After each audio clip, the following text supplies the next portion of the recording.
"Officer, this man is unstable and probably armed."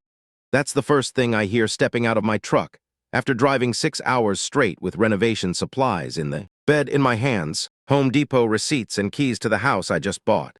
Police tape is already stretched across my own driveway. The air smells like pine and diesel, while Vivian Blackwood, the HOA president, stands there in designer sunglasses, convincing two cops that I'm trespassing on property I own outright. $180,000 cash. Every cent my dad left me when he died. Money I used to buy this abandoned mountain house while I was still planning his funeral.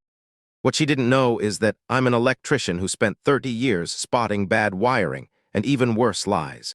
Her fake paperwork is about to blow up in her face, and I'm holding the detonator. Ever wanted revenge so bad it burns? This entitled HOA president is about to lose everything. Let me back up and tell you how I got into this nightmare. 6 months ago, I thought I was the luckiest guy alive. Dad had just died from lung cancer, and his life insurance left me $200,000. After 47 years as an electrician, I finally had enough to chase a dream, so I bought an abandoned A-frame at auction. Sight unseen, $180,000 cash. 3 acres in the Blue Ridge Mountains. A 1970s horror show with a deck held up by hope and a prayer. The previous owner died 15 years ago. The estate finally gave up trying to unload it. I drove up with my truck full of tools, planning to document everything from Mountain Dream renovation on YouTube. Sarah thought I'd lost my mind, but supported it. She'd keep working in the city while I made this place livable. Walking inside was like breathing decades of abandonment, musty wood, mouse droppings, and that particular smell of dreams gone to rot. Wind whistled through gaps in the siding. The morning sun caught broken windows, casting fractured rainbows across water-damaged floors. But standing on the splintered deck, watching morning mist roll through pine trees, I could see our future. That's when Vivienne Blackwood appeared, day 3. This woman strolls up my driveway like she owns it. Perfect makeup at 7:00 a.m. designer hiking boots that probably cost more than my truck payment, and a welcome basket. That felt more like a threat delivery system. "Welcome to Whispering Pines. I'm your HOA president." Her smile had all the warmth of a tax audit. "Thought you should know about our community standards." She spent 20 minutes cataloging my violations. Work truck and driveway, commercial vehicle violation, temporary power line, unsightly infrastructure, pile of rotted siding, accumulation of refuse. The woman took notes like she was documenting a crime scene. Click, click, click, when her designer pen on that clipboard. Then came the 47-page covenant packet, highlighted like homework from hell. "Everything needs architectural review," she said, eyeing my workflow and steel-toed boots. "We've worked hard maintaining property values. We want to ensure certain types of people understand expectations." The way she said certain types while staring at my beat-up Chevy. Yeah. Message received loud and clear.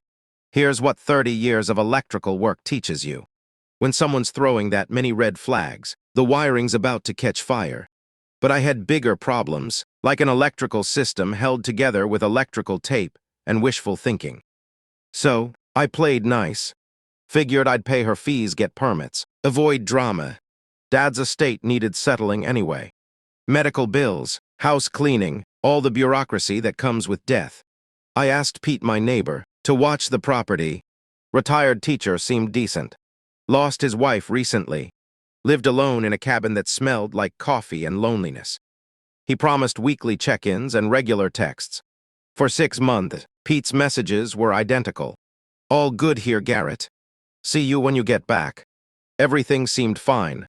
I was grieving, handling lawyers, selling Dad's house. The mountain property felt like a distant dream I'd return to when the pain wasn't so fresh. But while I was planning funerals and signing probate papers, Vivian was planning something else entirely. See, what I discovered later is that she'd been visiting Pete weekly, not to chat about the weather or check on a lonely widower. She'd been offering him $500 a month to monitor my property. And by monitor, she meant document every flaw, every code violation, every excuse she could use. Pete thought he was helping both of us, keeping me informed while earning grocery money. What he didn't realize was that Vivian had been inside my house, photographing everything, building a case that would let her claim the property was abandoned and dangerous. The photos she took, they'd end up in a county filing that nearly cost me everything my father left behind. Because Vivian Blackwood doesn't just steal houses, she steals them legally. So, here I am 6 months later staring at yellow police tape across my own driveway, while Vivian explains to two deputies why. I'm apparently public enemy number one.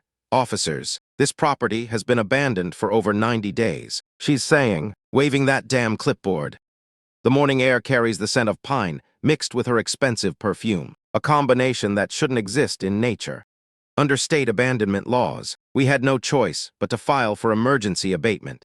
Emergency abatement, like my house, was a cracked den, instead of a fixer-upper with some peeling paint.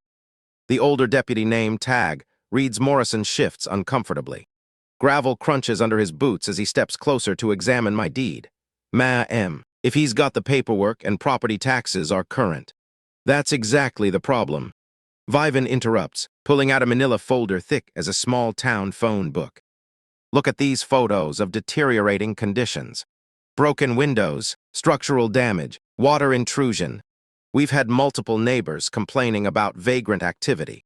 Vagrant activity on my own property. The audacity would be impressive if it wasn't so infuriating. She spreads photos across the patrol car, hood like a poker dealer working a rigged game. Every loose board, every cracked window, every piece of debris documented with professional precision. What she conveniently doesn't mention is that half this damage happened during her weekly break-ins. Years of electrical work taught me to read situations fast. You learn that when someone's waving around an emergency situation that conveniently benefits them, you're looking at fraud with a legal veneer.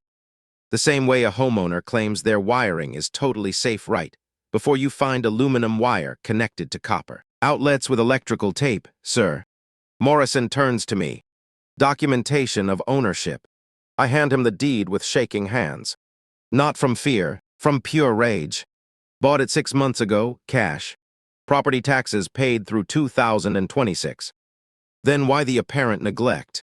The younger deputy asks, notepad already out. That's when my filter breaks completely. Because I've been burying my father. This house was bought with his death money. And while I was planning his funeral, this woman was apparently planning grand theft except with real estate. Sir, please calm down, Morrison warns, hand drifting toward his radio. Getting agitated won't help your situation here. And there's Vivan behind them, wearing that satisfied smile like she's already picking out new furniture for my living room. Time to call reinforcements. Marcus Webb answers on the first ring.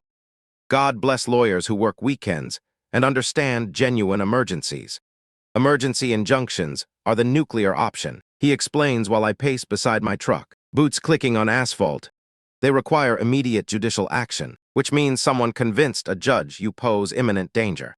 This isn't standard HOA harassment, Garrett. This is calculated warfare. Bring everything to my office Monday. Deeds, receipts, communications. We're looking at $2,500 minimum just to contest this properly. $2,500 to fight for something I already own. The American dream at work, folks. Meanwhile, Vivian's conducting a guided tour of my dangerous property. She points out every loose board like she's David Attenborough, narrating a nature documentary about suburban decay and community decline. That electrical connection poses fire danger to the entire neighborhood, she announces dramatically, gesturing toward Pete's utility pole, where I'd run temporary power. The irony could power the whole mountain. 30 years as a licensed electrician, and this woman, who probably calls maintenance to change light bulbs, is lecturing cops about electrical safety codes. That's when Pete shuffles over, guilt radiating from him like heat from summer asphalt. Garrett, he whispers, glancing nervously at the deputies, still photographing my violations. I got something important to confess. Here comes the gut punch. She's been paying me $500 monthly to watch your place. I thought I was helping you both out. She said you'd specifically asked her to handle maintenance documentation while you were dealing with family emergency stuff. My stomach goes into absolute freefall. Pete, what exactly did you let her do? She had keys made. His voice drops to barely audible. Said you'd personally authorized it for insurance documentation and security purposes. She's been inside every single week photographing everything, measuring structural stuff, documenting code violations, keys. She's had keys to my house for months. Complete access. Morrison approaches with paperwork I've never seen before. Sir, there's a temporary restraining order in effect. You cannot enter this property pending legal resolution. The filing date makes my blood run absolutely cold. Submitted 3 days ago, before I'd even finished packing my truck to drive up here.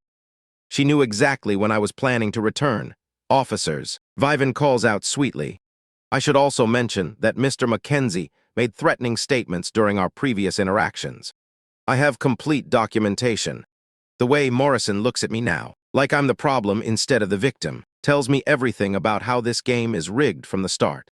Best if you find other accommodations tonight. He suggests. Let the courts handle this properly, and just like that, I'm homeless on property I bought with my dead father's money. That night, sitting in a Motel 6, 20M down the mountain, Sarah drives up from the city to find her husband defeated in a parking lot that smells like diesel fumes and broken dreams. They can't just steal our house, she says, pulling me into a hug that feels like the first real thing that's happened all day. The sound of 18-wheelers rumbling past on the interstate reminds me how far I am from my own property. But they can steal it, and they are.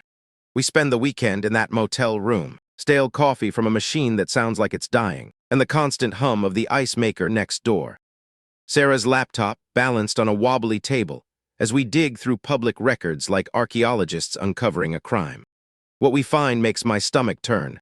Blackwood Mountain Properties has flipped 6 distressed properties in our area over 18 months. Every case follows an identical pattern. Sudden HOA violations appear. Emergency legal proceedings get filed. Overwhelmed owners sell below market value to make it stop. Her average profit per house, $42,000 after cosmetic renovations. But Monday morning brings a new level of legal warfare. Sarah's checking email when she goes pale as winter mountain fog. Garrett, she's not done with us. It's a restraining order filed against me personally. Vivan claims I threatened violence during Saturday's police encounter.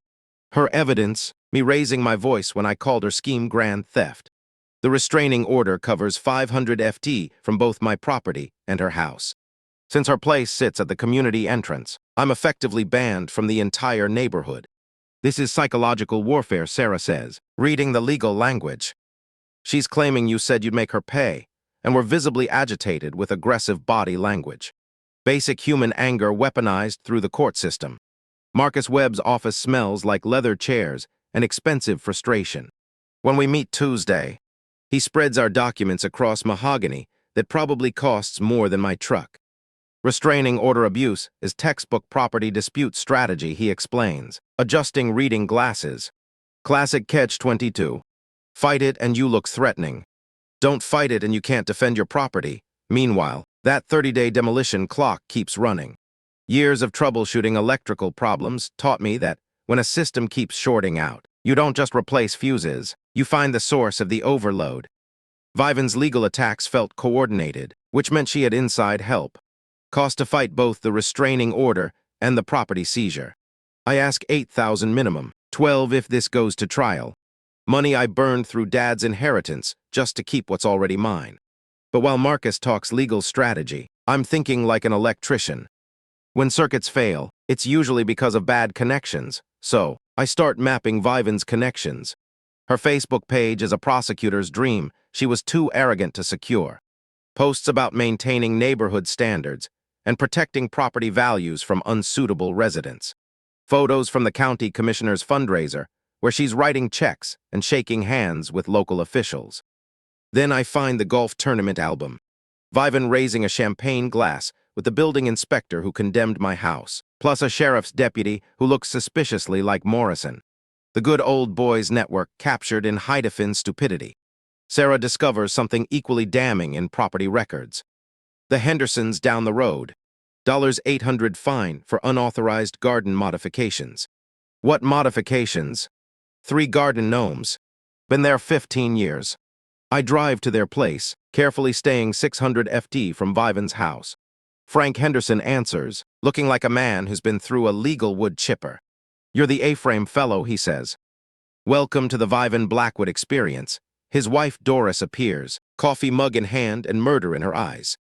15 years those gnomes sat there. Suddenly, they're non-conforming decorative elements, requiring architectural review. Let me guess. Fine arrived right before Blackwood Properties got a new listing nearby. Their exchange of looks confirms everything. Johnson family 3 houses over. Doris explains. $2,000 fine for improper deck staining. Nothing wrong with that deck, but they couldn't afford lawyers. Sold to Vivan's company. $30,000 under market. It's not harassment. It's a business model. But Frank drops information that changes the entire game. Vivian's ex-husband, Walter, still owns 40% of her company. He says quietly, glancing around like we're planning a heist. Nasty divorce 2 years back. He's down in Florida, but Pete's got his number from the old church directory. My electrician brain starts connecting circuits. Bitter ex-husband with financial stake in the company screwing people over. Divorce proceedings that might have left him wanting revenge. Think he talked to me, I ask. Frank's smile could power Christmas lights. Son, Walter's probably been praying for someone like you to call. Walter Blackwood answers his Florida phone on the second ring. Voice carrying the particular bitterness of a man who's been legally screwed by someone he once shared a bed with. So, you're the latest victim of my charming ex-wife's real estate empire, he says after I explain everything. The sound of ice cubes clinking against glass travels 1,500 m through the static. Emergency abatement on property that's been sitting fine for months. Sounds like you've heard this song before, brother. I helped write the damn lyrics before she decided I was bad for business. He pauses, and I hear what sounds like a sliding door opening to ocean breeze and seagulls. Here's what I can't tell you directly because we're still fighting in divorce court over hidden assets, but Vivian borrowed $340,000 against the company for her recent property acquisitions. One deal going bad could collapse her entire operation like dominoes. Critical information filed away for later tactical use. The immediate problem is finding somewhere to sleep that isn't my truck bed. By Thursday, we've been mysteriously kicked out of 3 different motels across 2 counties. No specific incidents reported, just sudden complaints from other guests after phone calls to management. The woman's tentacles reach into every corner of this mountain region. Sarah suggests what I should have thought of myself. What about that reporter from the Mountain Echo? Jessica Brighton meets us at a Waffle House that smells like bacon grease, coffee burns, and honest conversation. She's sharpied, notebook ready, and clearly starving for a story that isn't about church bake sales or high school football scores. HOA corruption stories are trending nationally, she says, stirring sugar into coffee strong enough to wake the dead. Problem is, Blackwood Properties spends $15,000 yearly on advertising with us. My editor needs absolutely bulletproof evidence before he'll risk that revenue stream. What constitutes bulletproof in journalism? Financial documentation showing systematic fraud patterns. Legal proof the procedures were completely invalid, something that screams deliberate criminal intent, rather than just aggressive property management policies. I mentioned the golf tournament photos, the clear pattern of forced sales, the weaponized restraining order tactics. She scribbles notes, but her expression stays professionally skeptical. All circumstantial evidence. You need hard documents that prove deliberate knowing. Lawbreaking. That's when Marcus Webb's paralegal calls Saturday morning with news that makes my hands literally shake on the truck's steering wheel. Those HOA covenant amendments Vivian's been using as legal basis for everything. They're completely invalid under state law, meaning, what exactly in practical terms? State nonprofit law requires 2-3 homeowner approval by mail ballot for any covenant modifications affecting property rights. She filed the emergency abatement amendment 18 months ago, claiming proper legal authorization. My brain automatically kicks into electrical troubleshooting mode. When complex systems fail repeatedly, you always trace back to verify the original connections were made correctly according to code. How many homeowners actually voted in favor? 12 responses out of 67 total properties. That's 18% approval, not the required 67%. Every single legal action she's taken using these amendments constitutes fraud. The entire foundation of her house-stealing operation just crumbled into legal dust. But Vivian's moving faster than our legal discovery process. Monday brings an escalated demolition notice.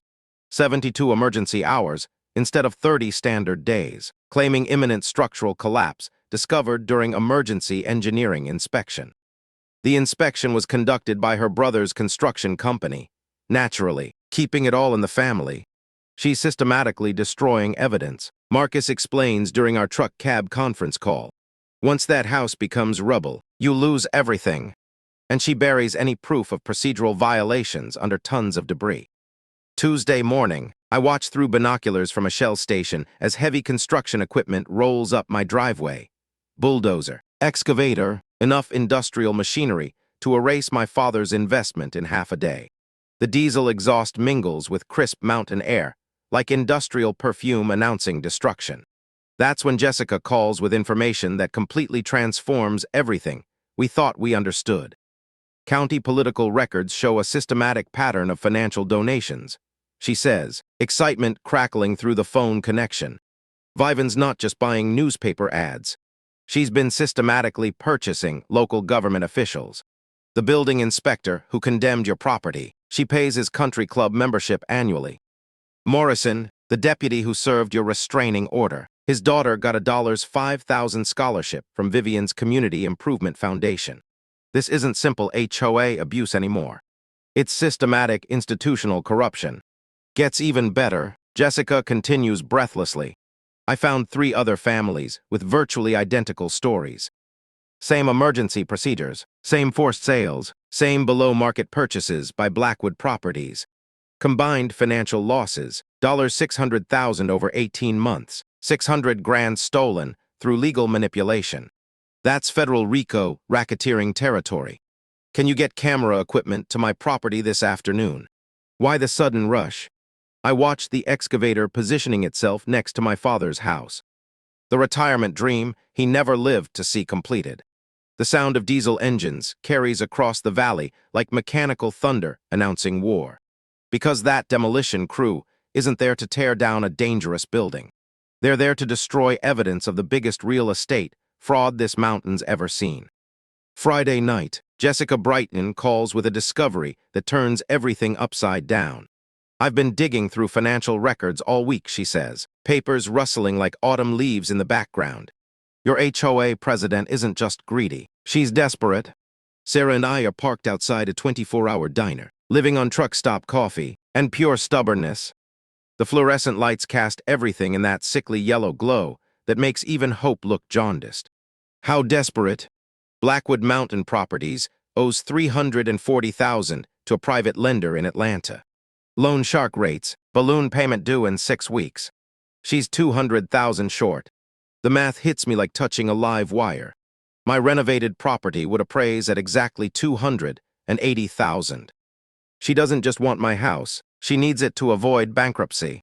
This isn't harassment, I tell Sarah, the coffee suddenly tasting like burnt understanding. This is survival.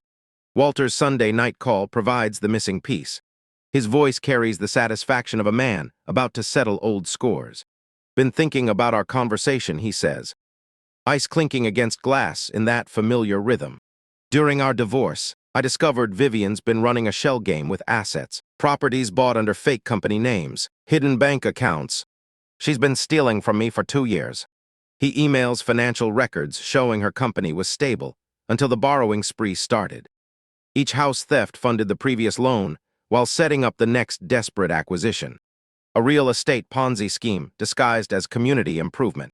Monday morning, while demolition crews position around my father's house like vultures around roadkill, Marcus Webb launches his coordinated legal assault. Multiple simultaneous filings that hit Viven's operation like a power surge through faulty wiring. Challenge to invalid covenant amendments. Perjury charges for false sworn statements. Conspiracy charges against her bought and paid for building inspector.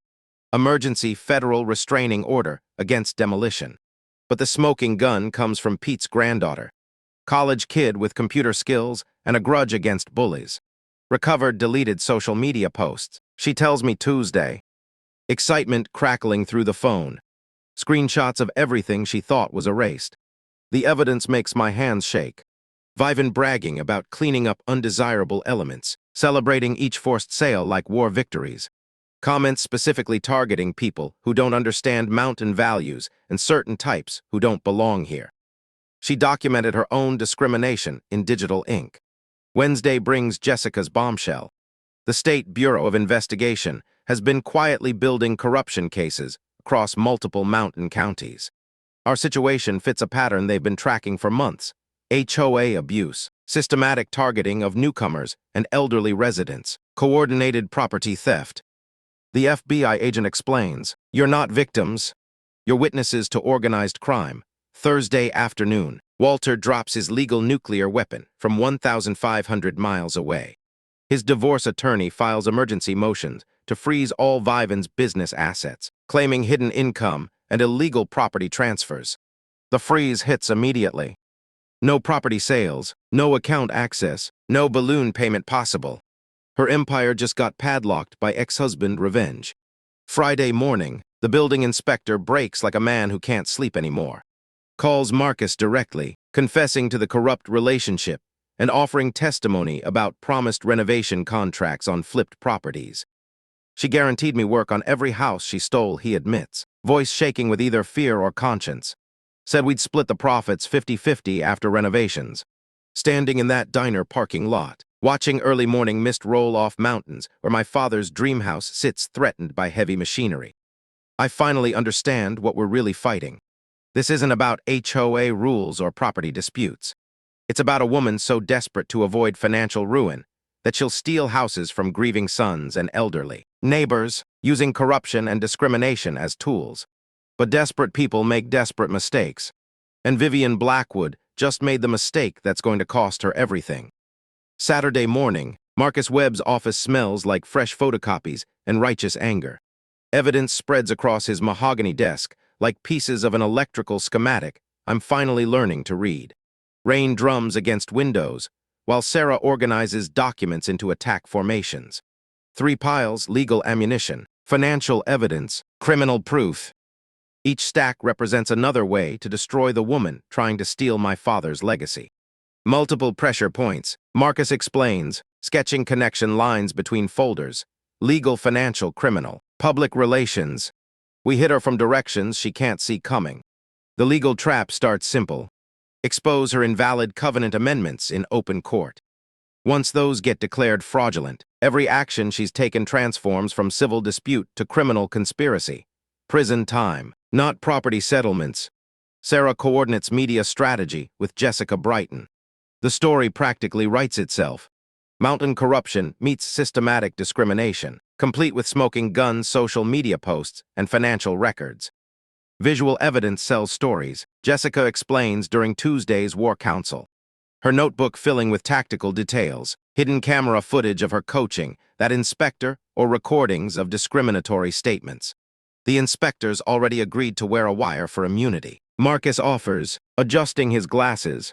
Desperate men make excellent witnesses. My job involves technical documentation, proving every safety violation she's claimed against my property is fabricated. When you spend 30 years troubleshooting electrical systems, you develop an eye for manufactured problems versus real hazards. The independent structural engineer I hire confirms what my gut already knew. Normal renovation needs, 0 emergency issues. His professional report systematically demolishes every claim in Vivian's assessment.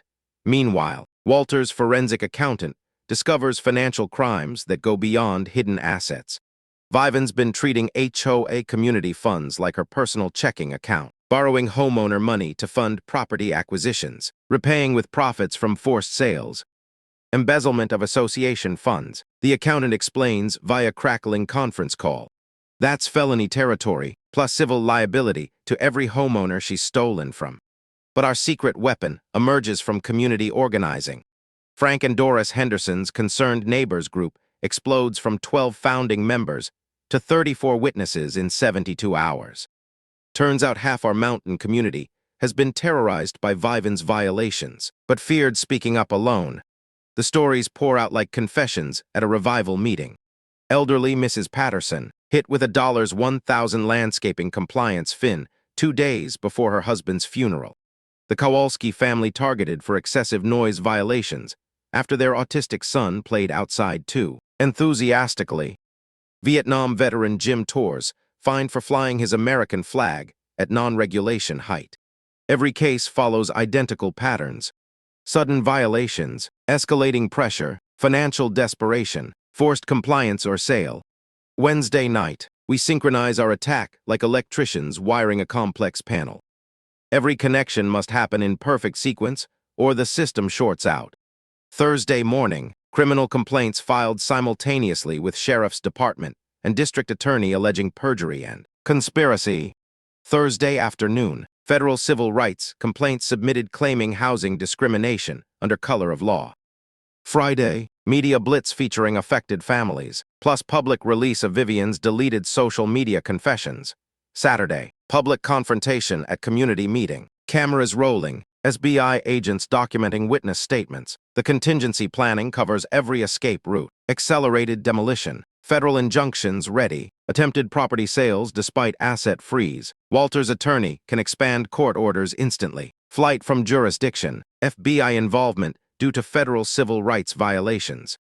Sarah handles my psychological preparation, keeping me focused when every instinct screams to drive over and confront Vivan directly. The scent of her determination, coffee mixed with fierce protectiveness, fills our truck cab during strategy sessions. Think like an electrician, she reminds me, squeezing my hand. You always shut off the power before touching dangerous wiring. We kill her power first, then dismantle everything safely. Marcus coaches me for what he calls the public execution phase. Saturday's community meeting becomes our courtroom. Neighbors as jury, media as witnesses, justice as judge. She'll try making you look unhinged, he warns. Organizing talking points on index cards. That's her only remaining defense: stay calm. Present facts. Let her desperation show while you demonstrate control. Jessica designs questions that provoke admissions. Cornered people say stupid things, especially when cameras record everything, and their carefully constructed lies start unraveling in real time. By Friday afternoon, we've evolved from isolated victims into organized resistance. Lawyers, media support, federal investigators, 34 angry neighbors, and a growing pile of evidence that could send Vivan to federal prison. Standing in that conference room, surrounded by the weapons we've forged from her own corruption, I finally understand what my father would have done. He'd have fought smart, fought legally, and fought until justice prevailed. The woman who thought she could steal from a grieving son using paperwork and bought officials is about to learn what happens when you target someone who knows how to trace problems back to their source. Monday morning hits like a lightning strike at 6:00 a.m. I'm standing at my property line with Jessica Brighton and her camera crew, watching Vivian's demolition circus try to figure out what federal court orders mean. The smell of diesel exhaust mixes with pine needles, while a bulldozer operator stares at competing legal documents like they're written in ancient Greek. His weathered hands shake slightly as he examines Marcus Webb's restraining order. Nobody warned him this job came with federal lawsuits attached. Vivan arrives in her spotless white SUV, stepping out in designer hiking boots that cost more than most people's rent. Those sunglasses reflect morning light like mirrors, hiding the soul of someone who's running out of moves. Officer Morrison. Her voice carries that edge of desperation disguised as authority. This restraining order is meaningless. We have emergency county authorization for immediate demolition. Morrison looks like a man caught between two live electrical wires, both guaranteed to hurt. Years of electrical work taught me to recognize that exact expression. When someone realizes they're in over their head, and every choice leads to pain, federal orders generally override county permits, he says carefully, while Jessica's camera captures his obvious discomfort. Maybe the lawyer should handle this. That's when Vivan's mask starts melting. This is exactly what I warned you about, she snaps, pointing at me like I'm carrying plague. This man has been threatening our community, filing harassment lawsuits, intimidating honest homeowners through legal terrorism. Her voice climbs with each accusation, that practice control evaporating like morning mist in sunlight. Jessica's camera catches every crack in the facade, every glimpse of the real Vivan beneath professional polish. I respond with electrical technician calm. I haven't threatened anyone. I've simply exercised my property rights. Property rights? Her laugh sounds like glass breaking against concrete. You people think you can move into our communities and ignore standards we've maintained for decades. You people. The phrase hangs in mountain air like smoke from a structure fire. Morrison's face changes as he processes what just got recorded. Even the demolition crew shifts uncomfortably. Discrimination has a particular smell, and everyone just got a noseful. But this morning's public meltdown is just warm-up for the real escalation. Marcus Webb calls Tuesday afternoon with news that makes my blood pressure spike. She filed ethics complaints against me with the state bar, he explains, frustration crackling through the phone. Claims I'm harassing her with frivolous motions and encouraging false criminal charges. Can she actually do that? Anyone can file ethics complaints.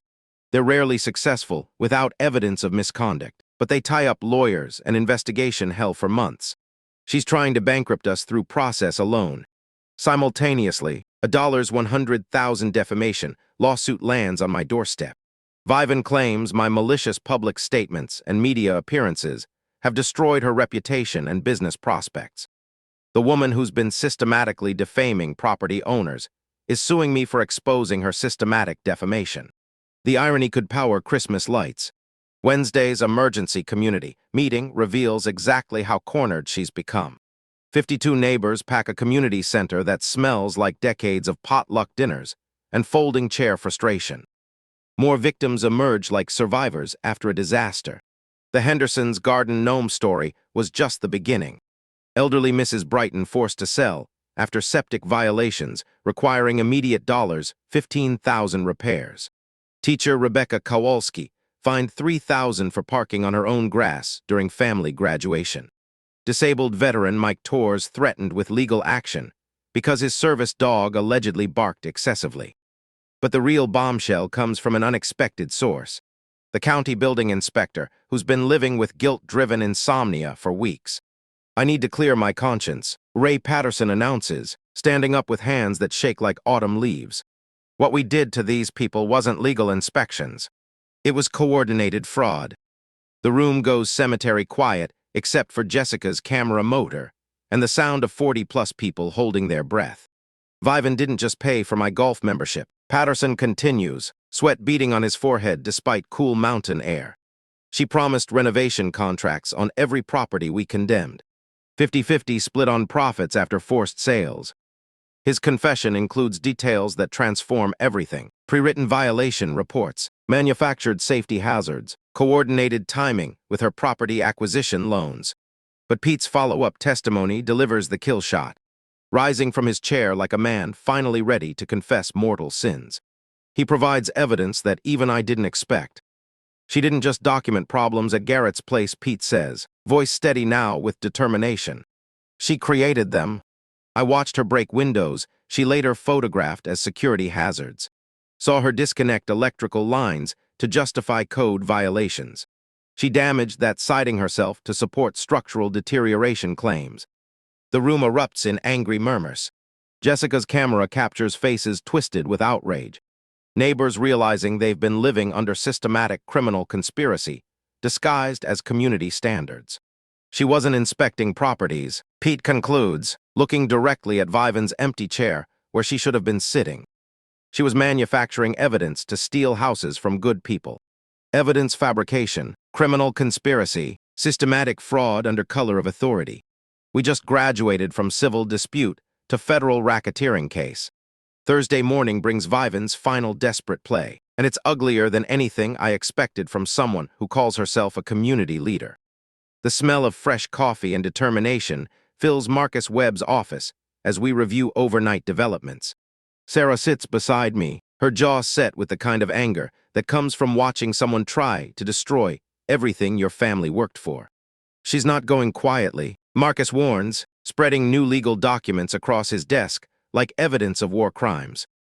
Filed for emergency protective orders against you, Pete, the building inspector, and 3 other neighbors who testified Wednesday night. On what grounds?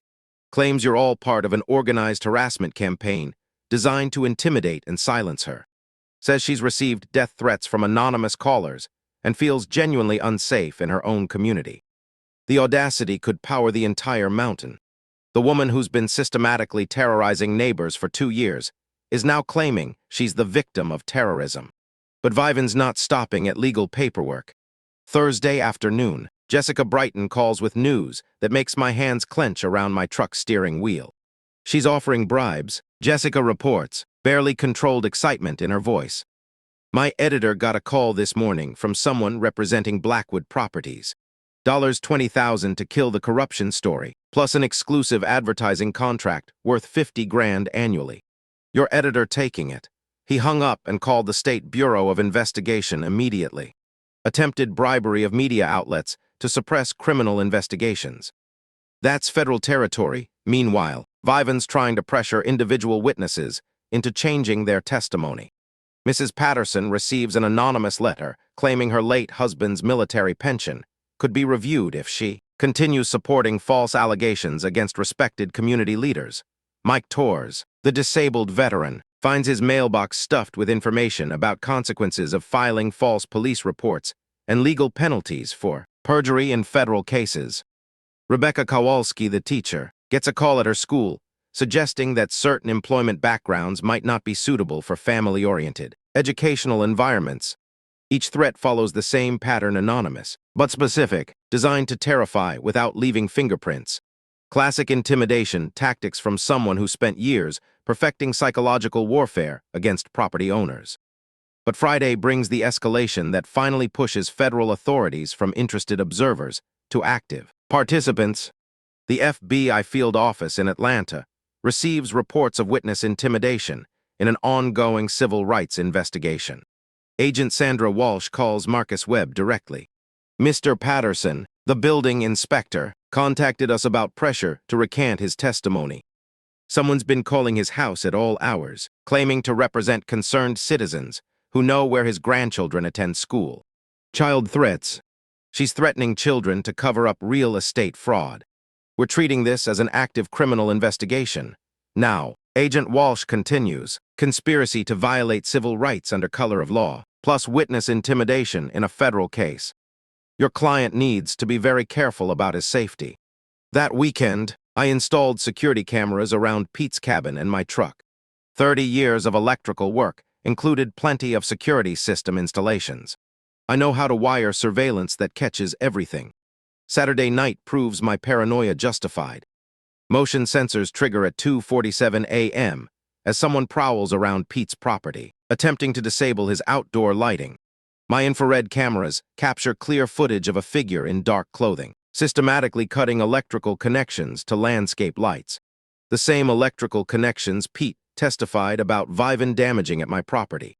Sunday morning brings the discovery that transforms everything. Tire tracks and soft mud beside Pete's driveway match the distinctive tread pattern of Viven's white SUV.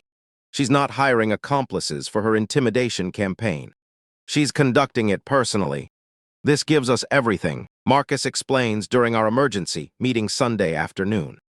Physical evidence placing her at the scene of witness intimidation. Caught on camera, engaging in the same evidence fabrication she used against your property. But Viven's final desperate move reveals just how completely she's lost control of her carefully constructed operation. Monday morning, the county sheriff's department receives an anonymous tip about illegal weapons and drug manufacturing at my property. The tip provides specific details.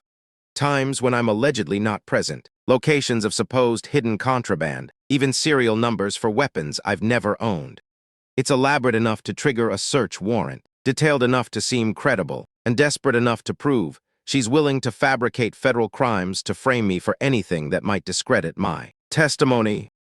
Sheriff Morrison, who's been looking increasingly uncomfortable with Viven's claims since Wednesday's community meeting, delivers the search warrant personally. But he also brings something unexpected, a recording device, ma'am. He tells Vivian while she waits eagerly for my arrest. I need you to repeat exactly what you told me about these alleged weapons. For the record, her eager cooperation in providing false information about federal firearms violations gets captured in digital clarity, complete with her suggestion that people like him probably have illegal modifications and dangerous intentions. By Monday evening, the woman who started this war by trying to steal my father's house with fake paperwork has just handed federal Prosecutors' evidence of filing false police reports about weapons violations. She's graduated from real estate fraud to attempted frame-up involving federal firearms charges. The trap she's been building around me just snaps shut on her instead. Tuesday evening, the Whispering Pines Community Center transforms into something between a courtroom and a gladiatorial arena. The smell of nervous sweat mingles with the lingering scent of last week's church potluck. As nearly 100 people pack folding chairs arranged in confrontational rows, Vivan enters like she owns the place, which in her mind she probably does. Designer blazer, perfectly styled hair, that clipboard gripped like a shield against reality. She's brought her own lawyer, a private security guard, and the kind of confidence that comes from 2 years of never losing a property battle. She doesn't know that FBI agent Walsh and 2 FBI investigators are sitting in the back row recording equipment active, waiting to document federal crimes in real time. The meeting opens with Vivan attempting damage control, her voice carrying that practiced authority I've learned to recognize as desperation disguised as competence. Recent accusations against our homeowner association represent nothing more than coordinated harassment by disgruntled individuals who refuse to follow community standards. She announces to a room full of neighbors who know better. We've maintained property values and neighborhood character for over a decade through consistent enforcement of reasonable regulations. These false allegations, excuse me, I interrupt, standing up with documents Marcus Webb prepared for this exact moment. Could you explain to everyone here exactly which homeowners voted to approve the covenant amendments you've been using to steal houses? Her composure flickers like faulty wiring. All covenant modifications follow proper legal procedures. 12 out of 67. I continue projecting my voice like I'm calling out electrical hazards on a job site. 18% approval on amendments that required 2/3 majority. That means every legal action you've taken in the past 18 months has been fraud. The room erupts in angry murmurs. Vivan's security guard shifts uncomfortably, probably wondering if his employment contract covers conspiracy to commit federal crimes. Mr. Mackenzie, you're out of order, no, says Agent Walsh from the back row, standing up and showing her federal identification. Mrs. Blackwood, you're under arrest. The words hit the room like electrical surge through wet wiring. Vivan goes white as mountain snow, her clipboard clattering to the floor as handcuffs click around wrists that have signed fraudulent documents for 2 years. Conspiracy to violate civil rights under color of law. Systematic fraud, witness intimidation, and filing false federal firearms reports. Agent Walsh recites, while Vivian's lawyer frantically whispers about remaining silent. You have the right to remain attorney. But Vivian's beyond listening to legal advice. The financial pressure, the failed bribes, the collapsed intimidation campaign. Everything crashes down at once like a house built with substandard wiring. This is insane, she shouts, struggling against restraints, while camera phones capture every moment of her public destruction. I've dedicated my life to protecting this community from people who don't belong here. There it is. The discrimination confession, recorded on dozens of devices, witnessed by 100 neighbors, and officially documented by federal agents. People who don't understand our values. She continues, completely unhinged, now city people outsiders, individuals who think money gives them the right to destroy everything we've built. Agent Walsh doesn't need to encourage her. Desperate people always confess when their world collapses, especially when they've convinced themselves they're victims instead of criminals.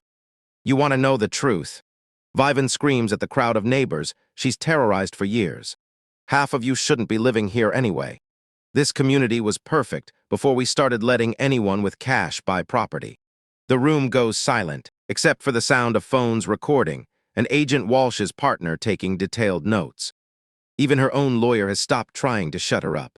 Frank Henderson stands up slowly, his voice carrying the authority of someone who survived 80 years of bullies trying to intimidate good people. Vivian, you've been stealing from families, threatening children, and destroying lives for money, he says with calm dignity. That makes her hysteria look even worse. We're not the problem, you are. The community votes unanimously to remove her as HOA president, rescind all fines issued during her tenure, and demand restitution for families forced to sell under fraudulent violations. As federal agents escort Vivian toward their unmarked sedan, she makes one final attempt at victim status. "You'll regret this," she calls out to the crowd of neighbors watching her perp walk. "This community will fall apart without proper leadership." Pete shuffles forward, his weathered face showing the peace that comes from finally doing the right thing. "Lady," he says quietly, "this community has been falling apart since you started running it. We're finally putting it back together." The last thing I see before the federal car drives away is Vivian's face, pressed against rear window glass. The expression of someone who finally understands that consequences exist, even for people who thought they were above the law. Standing on the community center steps, surrounded by neighbors who fought back against systematic corruption, I finally feel something I haven't experienced since Dad died. Justice served with a side of mountain air that tastes like freedom. 6 months later, I'm standing on my newly renovated deck, watching Sarah hang wind chimes that catch morning light and make music out of mountain breeze. The smell of fresh wood stain mingles with coffee from our kitchen, a kitchen that exists because we fought for the right to build it. Mountain Justice Renovation has exploded to 347,000 YouTube subscribers, who tune in weekly to watch us transform Dad's investment into the retirement sanctuary he never lived to enjoy. The series documenting our legal battle became our most popular content, with viewers from 38 states sharing their own HOA horror stories. Our Know Your Property Rights series gets requested by real estate lawyers across the country. Turns out 30 years of electrical troubleshooting translates perfectly into legal problem solving. Both require tracing issues back to their source and fixing bad connections. Viven's downfall became a masterclass in federal justice. 18 months in minimum security, prison plus $400,000 in restitution payments to affected homeowners. Her real estate license got permanently revoked, and Blackwood Properties dissolved in bankruptcy proceedings that left creditors fighting over scraps. The community transformation has been remarkable. Our new HOA leadership, headed by Frank Henderson, and a board of actual neighbors instead of wannabe dictators, focuses on real community improvements instead of harassment campaigns. Gone are the 47-page covenant restrictions. The new rules fit on 2 pages and focus on genuine safety issues rather than architectural conformity. Garden gnomes are officially protected community art. Property values increased 15% once word spread that Whispering Pines had eliminated its toxic HOA culture. Young families started moving in. Elderly residents stopped living in fear. And the mountain community began feeling like an actual neighborhood instead of a prison camp. The wider impact surprised everyone. The Whispering Pines case inspired state legislature to pass the HOA Reform Act of 2025, comprehensive legislation, limiting emergency procedures, requiring genuine due process, and establishing criminal penalties for HOA board members who abuse their authority. Jessica Brighton won the State Press Association's Investigative Journalism Award for her coverage of our story. Her follow-up series exposed similar corruption in 7 other mountain communities, leading to federal investigations and multiple arrests. The social good initiative came naturally. We established the Mountain Community Legal Defense Fund, using proceeds from our YouTube channel and donations from viewers who have survived their own HOA nightmares. The fund provides free legal assistance for property owners facing similar abuse. In our first 6 months, the Defense Fund helped 12 families across 4 counties fight bogus violations, illegal fines, and fraudulent emergency proceedings. 3 more HOA presidents have been criminally charged, and 2 communities have completely restructured their governance. Personal healing happens slowly, like good renovation work. The anger that burned in my chest for months gradually transformed into something more useful. Determination to prevent other families from experiencing what we survived. Sarah loves mountain life more than either of us expected. She started a blog called City Girl Goes Rural that documents everything from learning to can vegetables to installing solar panels. Her city job became remote work, and she's happier than I've seen her since Dad got sick. Pete became an unofficial grandfather to half the neighborhood. His guilt over accepting Viven's bribes transformed into fierce protection for anyone facing property disputes. He's our early warning system for suspicious HOA activity. Most importantly, Dad's house became the sanctuary he envisioned. Every morning, drinking coffee on this deck while watching sunrise paint mountains gold. I feel his presence in the wind through pine trees and the satisfaction of honest work completed. The closing wisdom comes from experience earned through electrical fires, legal battles, and community organizing. Bullies survive by convincing victims they're powerless. But when people organize, document everything, and fight back with evidence and determination, even the most entrenched corruption crumbles. Your property rights matter. Never let anyone steal them with paperwork and intimidation. Sometimes the best revenge is simply refusing to be driven.